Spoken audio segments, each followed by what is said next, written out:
Hey guys, welcome back to Solo YGO. Alex here again. Thank you, Jay, for having me back on the channel. And today we got a spicy deck profile for you. It is the Yubel.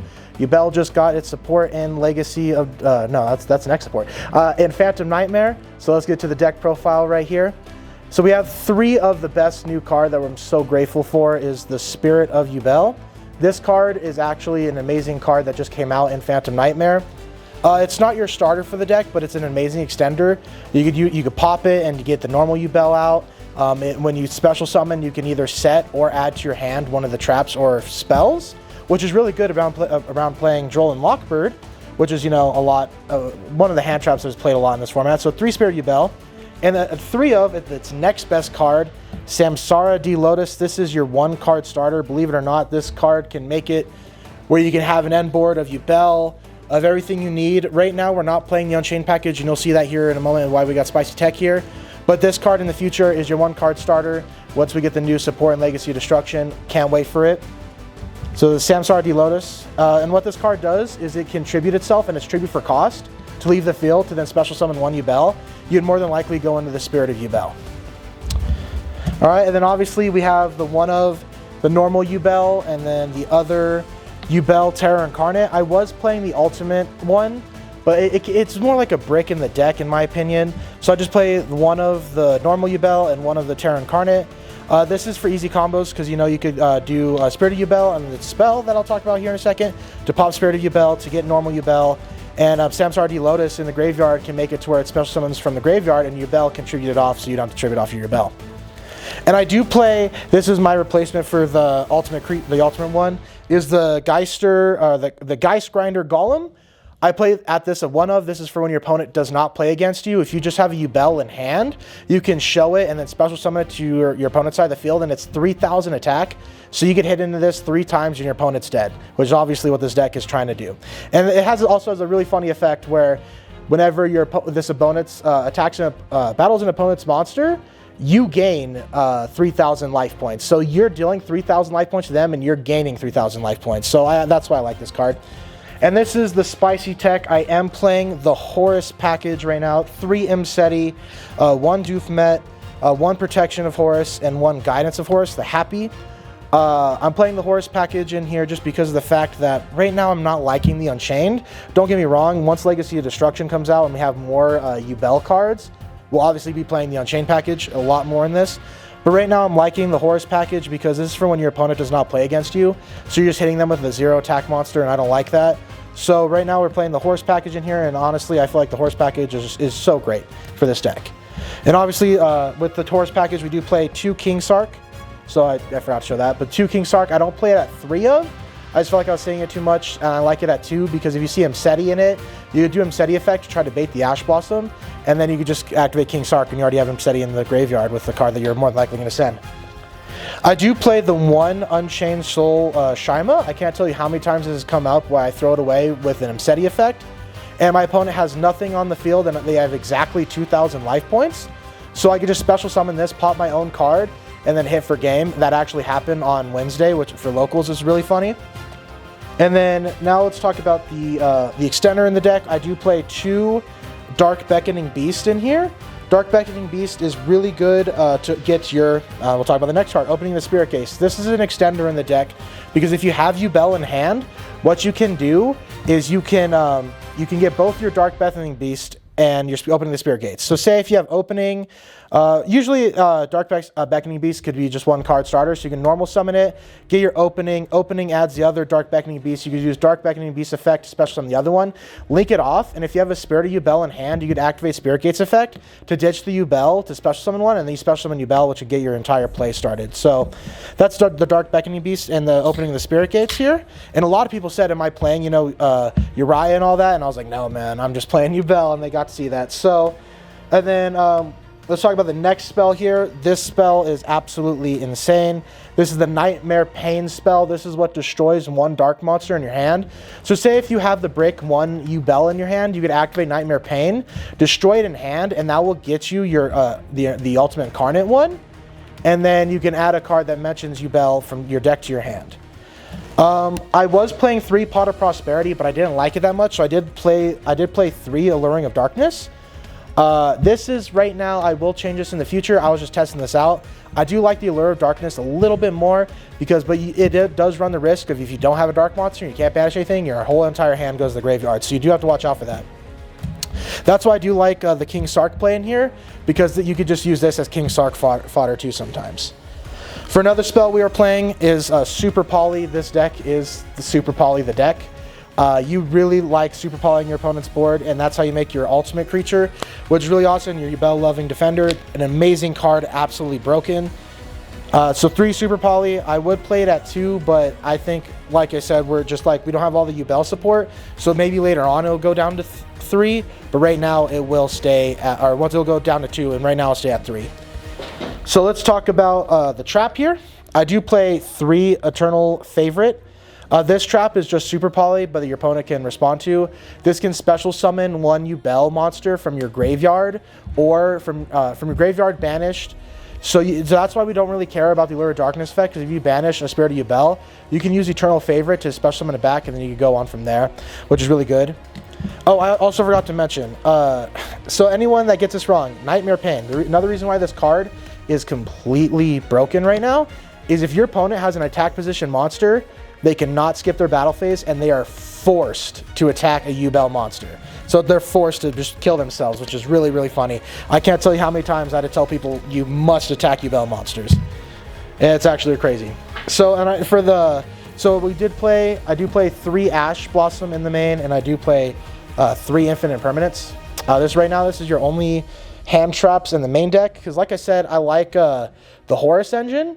So when you side out, you'll more than likely side out the Horus engine, and I'll show you why in a bit. But I like the Horus engine, going, because you don't know if you're going first or second, and that's why I like, playing these ratios right now. This will obviously change in literally a month. So right now, that is the main deck, and now let's go to the extra deck here. I do play 3 Yubel, the Loving Defender. This card, broken. Literally, it just requires 1 Yubel monster, and plus 1 effect monster in the field. So you can activate Super Poly, and if you have 1 Yubel and say your opponent has an entire field, you can Super Poly out their entire field and just make a Yubel Loving Defender. And when this is special summoned, you can inflict 500 damage to your opponent for each material used. So say I actually won a game off this where I just used 4 materials because my opponent had 2,000 life points as well. So I was able to just Super Poly their board, make Loving Defender, and Loving Defender just hit them for 2k, which is like broken. And each time this attacks, like it doesn't when you have to attack, when this battles an opponent's monster, you get to banish a card, which is just absolutely broken. Like you banish that monster that just attacked them. So this can be an out to anything that cannot be targeted or destroyed by card effects, which is broken. How many times can Alice say broken? Broken! I need a dials counter for how broken. So anyway, so we are playing Super Poly. We do play a lot of Super Poly targets. I have the Starving Venom Fusion Dragon, Predaplant Draco Sibelia, Garua, Mud Dragon, and then this is my card that I've been, just because I'm scared of Manadium still, boys, but it's still out there. The Dragon Knight Draco. This is, we know, with the Dragon, Synchro, and a Warrior type monster, can absolutely break a Manadium board. I actually was facing a Manadium player. I Super Poly'd his board, and he just quit. Just right then and there. He just gave up for that match, and I was like, let's go. Easy dubs, But Super Poly is one hell of a card. So, like I said, this is why do I play this lineup of how many Super Polys? Is because, like I said, just for my locals, I do have to deal with Manadium, and we're not playing a lot of hand traps in the main, so if we're going second, if I see Super Poly, this just kills their deck. Mud Dragon is for anything else. Garura is for 2 monsters of the same type and attribute. And then, so yeah, just like I said, just casual, you're just your normal, your same five Super Poly targets. My bad. And still the most overpriced card in the extra deck, 1 SP Little Knight. It's still played in here. I do play 1 SP, 1 Nightmare Phoenix, and 1 Nightmare Unicorn. I don't know why I have my gold rare in here instead of my secret alt art, but I have my gold rare in here. Got to get use of all my cards. So the reason why I play SP is just because, you can obviously go into it. Like I said, we're not playing the Unchained version, so you'd go into SP a lot because you just make Unchained Soul of Rage, and then you link that off with your opponent's card to make SP Little Knight, which is really strong. But right now I'm not playing that, so you can just go off SP. I usually, when I go in SP, I usually make it with Nightmare Phoenix or my next card here. not Nightmare Unicorn, my Nightmare Phoenix, sorry, my bad. Nightmare Phoenix, I can make it with SP, so you bounce back. Or I usually use my Dark Charmer, Gloomy, to go into this. I mostly, like, right now, I just steal people's, their Witch, and then I get special summon it, and then I make SP with it. I have thought about Axis Code Talker in this deck, but not as of right now. I do play one Muckracker from the Underworld. This is really good for constantly summoning back your Yubel. So if you have a chance to destroy your Spirit of Yubel twice, so you can make Muckracker, right? And then special summon back your Spirit of Yubel, destroy the Spirit of Yubel, and then you get another Yubel target. The Spirit of Yubel is not once per turn, which is really, really insane. And then now you guys are probably wondering, I play the Horus package, where's my level 8s? I do play one number 90, shout out to the new Battles of Legends set that turned this $90 card into $20. Let's go! So I have my number 90 Galaxy Eyes Photon Lord here, and I have the Zombie Vampire. The reason why I'm liking the Zombie Vampire play is because you can mill cards from your opponent's deck and your deck, and you can just special summon one. So say if you have no other play other than the Horus package, you can mill Zombie Vampire, and I say if you hit either Samsara, D-Lotus, or you hit Spirit of Yubel, that can get your entire play started with your Yubel package, which is absolutely insane. This is why I'm loving the...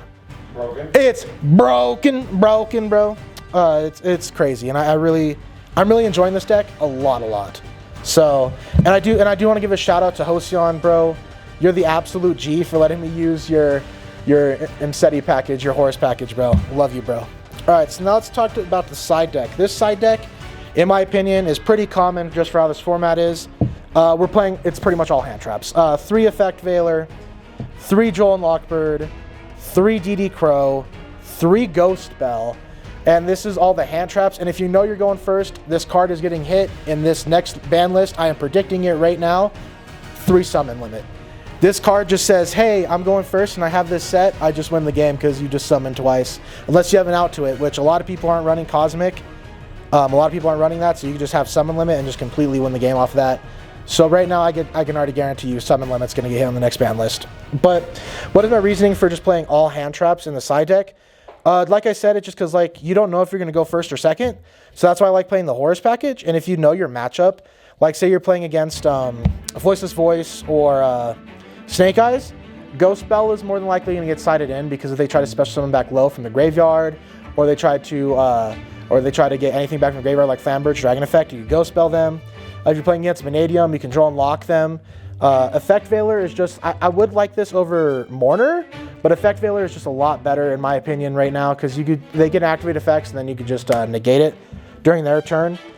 And like I said, 3 summon limit just to end your opponent's turn when they summon once, and then 3 DD Crow. I was playing a small thrust package for a while. The summon limit used to be evenly matched, and I was playing a thrust package with Soul Release, and I wasn't really liking Soul Release that much, and I feel like DD Crow is more of a way to banish certain monsters right there, then and there. So say, you know, your opponent's playing Voiceless Voice, and you have you didn't see Ghost Bells, but you saw DD Crow. When they activate low effect, you can just go DD Crow, banish the low. Low will not special summon, and now they're just sitting on a 2000 monster with no Omni negate. So that's honestly really, really awesome, and that's why I really like playing the DD Crow right now more than anything else. We do have a lot of Voiceless Voice here at our locals, unfortunately. But yeah, no, so if there's anything that I would change about the deck, like I said, I would replace the Horus package as of right now. But right now I'm really liking the Horus package just because it gives a little bit more extension with Zombie Vampire. And we don't have all the support for Yubel yet, guys. And I'm looking forward to Legacy Destruction. There's a lot of cards in there that are coming out. We got the Lightsworn. We got the Yubel support. What else is coming out in Legacy Destruction? A lot of good cards in Legacy Destruction. That's what I gotta say. Jay was walking away when I started asking that. So guys, I do really appreciate your time. Please make sure to like and comment. And if there's anything like you want to say, like why am I running, you know, Lure of Darkness instead of Pot of Prosperity? Any questions like that, please leave a comment down below. I appreciate it. And you guys have a good rest of your day. And what is the question of the day? The question of the day is, what is your favorite GX archetype? Do you like Yubel? Do you like Heroes? Do you like Crystal Beasts more? So please let me know down in the comments, guys, and make sure to like and subscribe. And remember to join the Patreon. It's pretty cheap to do that. You support our man Jay here. And thank you, Jay, for having me on the channel again. Peace out. Later.